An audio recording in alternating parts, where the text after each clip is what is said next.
Well, hello out there in Facebook land, and of course this is world activist Harry Traveling Shoes Turner. And listen here, those of you viewing the video, what's happening here in Birmingham, Alabama is it is election time. And of course you know how I like to bring candidates to you so you can get it right from them what it is their plan is for you and or your children. And today I'm going to let him introduce himself because he don't need any help with talking. He expressed himself. He has been probably everywhere in this city, and I can say that because Traveling Shoes is everywhere in this city. So I'm going to turn it over to him. He's going to tell you who he is, what he's running for, and why you must vote for him.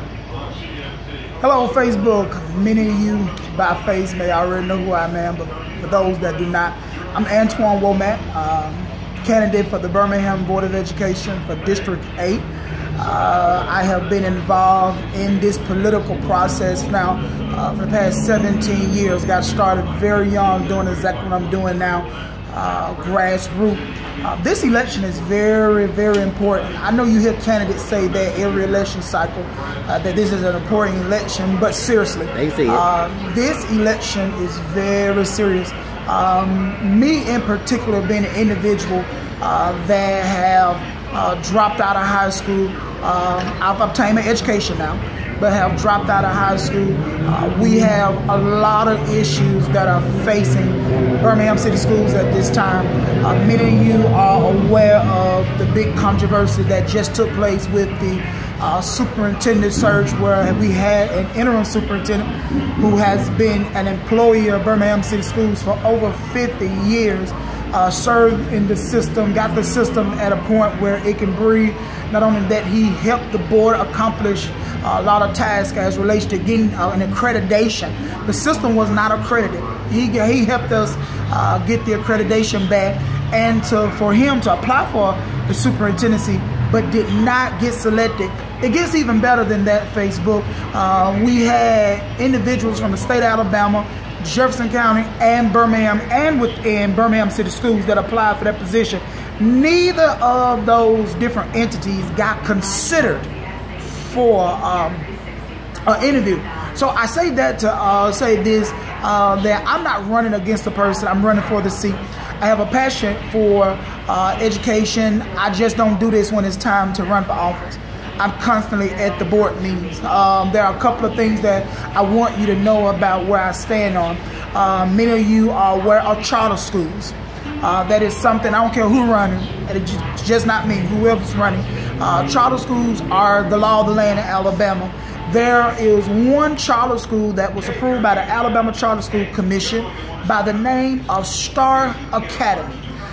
These charter schools are written schools that are written off to collect tax dollars to fund their schools. So that basically means that every child that we lose in Birmingham City Schools, their funding from the State Department of Education to help us fund them goes with them. Let me give you an example. Birmingham is estimated to lose already 300 to 700 students, which is estimated every 300 students at $3.8 million in lost funding. So we're already getting ready to go into the new school year in a deficit. These charter schools are basically going to come in, and what they're going to do is they're going to teach a curriculum that is not governed by the Alabama State Department of Education. They're also going to hire teachers that are not required by the Alabama Charter School Commission to even be certified. Principals don't have to be certified. The only requirement they have to have is a high school diploma and a couple of hours of a course that they will be given. Let me just ask a question. All right, charter schools. Are you saying a child enrolled now in Birmingham Public School will be one of these children going down to this charter school? No. What I'm saying is that charter schools were created for parents to have what they consider a second choice. It's a choice school. Basically moving from a traditional public sector where there are a lot of regulations and a lot of things that you can and can't do, But with a charter school does not have to adhere to State Department So it rules don't and regulations. it don't take the children, it takes the children money. That is correct. So basically what it takes is that for these schools to run, they first have to do one thing. They first have to convince parents that where their child is not working. And currently right now, I have to admit, that's one reason why I'm running is because they are winning the argument that our schools are failing. They're winning that argument. And so you're going to hear a lot about charter schools, of them saying that the public schools are failing your children. Your children are not reading up to their grade level. They're not academically prepared to advance to college. And so you're going to hear a lot of these arguments. They'll amplify everything negative, because the worse we can make it look, the better we look. That's correct. And not only that, just because over the years, and we can't, we can't fight up against it so much, we just now have to begin to show a different path against what they're talking about. And the reason why I say that is because, the public already knows Birmingham City schools for the past 14, 15 years now have not had a great public reputation. The people don't have any trust in the school system. They don't feel like that the school system really cares about the well-being of the community. And so basically what these charter schools are doing is basically going off what they have seen.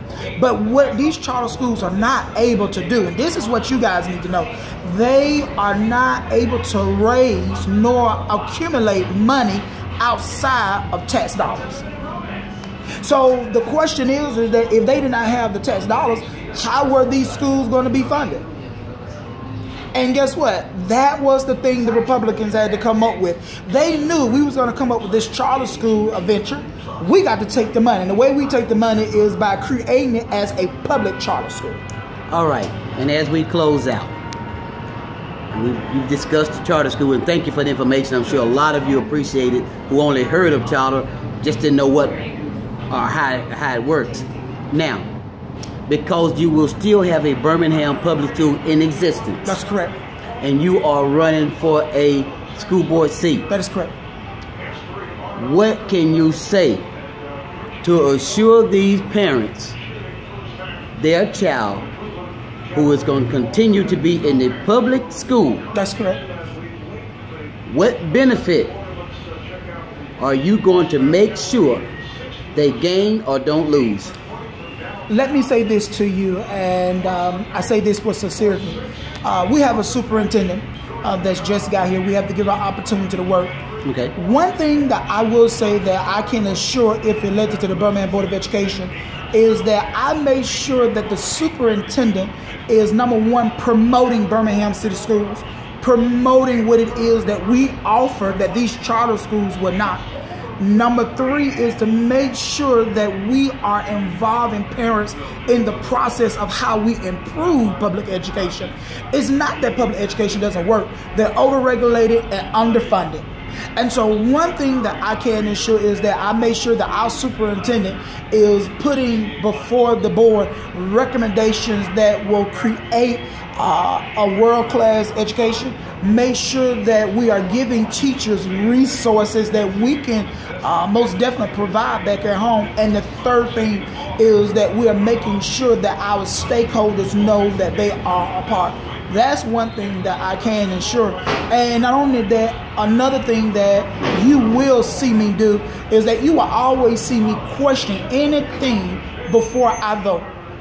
You will always see Antoine Womack question anything before I vote. And so I assure you that one thing that I would do is continue to question the legitimacy around charter schools. I thought I was finished questions, but one last question. Sure. Let's say you're on the board and a majority of the board members have a meeting you're unaware of, then present stuff to you that's pretty much already a done deal at a board meeting. Do you say, oh, okay then, thank y'all. What is it that you would continue to do if a wrong practice or a bad practice was done by a majority of the board members? The first thing that has to happen in that case is that there are laws that prohibit any elected entity or appointed entity that represent the public for having any closed door meeting without it being before the public, where dollars are being spent or decisions that affect the public are being made. Number one thing that I would do is I would make it known to the public that this process is not right. I make it known to the public that it was closed doors and that the decision that is being made have been made within a closed door. But one thing I would not do is that I would not show neglect towards the process. If a vote come up, guess what I'll do? I'll vote, but I'll vote according to how it is that the process was handled. So basically, if it's wrongdoing, I point the wrongdoing out. But along the way, somebody may become convicted, and I believe that's what I'm saying. I believe. Well, the next morning, after you do your rant and rave, the next morning, are you gonna affirm and stay to where you were the night before, or will you now? Well, we'll just move on.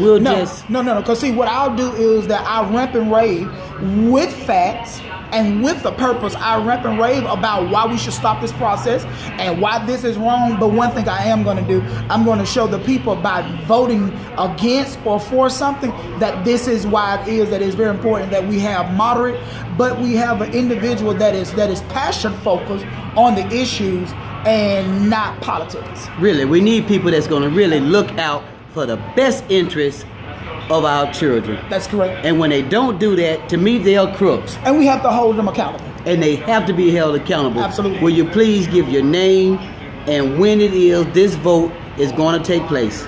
Just quickly, once again, I'm Antoine Womack, running for the Birmingham Board of Education here in District 8. That covers majority of the western area from 5 Points West to Bush Hills to Central Park, Green Acres, just to name some of those areas. People, I understand the day-to-day operation of Birmingham City Schools. I understand what it is to be a board member, and I understand what my job is. At this point, the only thing that Birmingham City Schools is missing, they're not missing an individual to just sit up there and talk policies and vote. They're missing an individual that will come with the experience of saying, I've been through that, and are able to make decisions for our children. I'm ready to serve. I have no political agenda. I only have a passion, and that's to make sure that our children are prepared for society and that our children can go and compete. And that election day is on Tuesday, August 22nd. That's Tuesday, August 22nd. You know the poll time from 7 a.m. to 7 p.m. If you need to know where your voter location is, go to the 4th floor of the Jefferson County Courthouse to the Board of Registrars, and they'll let you know. I'm Antoine Womack, and I need your support. All right, you heard it. Hey, community activist, world activist, Harry Traveling Shoes Turner. And once again, like I said, I don't want people, you just have to see them on television. You don't have to see them what they quoted in the newspaper. But I would bring those people right to your Facebook Live. Matter of fact, watch the video with your children. Because guess what? These decisions that Mr. Womack and those elected officials, all the decisions will be concerning your sons and your daughters. So, questions you have, write it down, and I will get them to Mr. Womack. Once again, world activist Harry Traveling Shoes Turner. Get out and vote. And don't just go by yourself.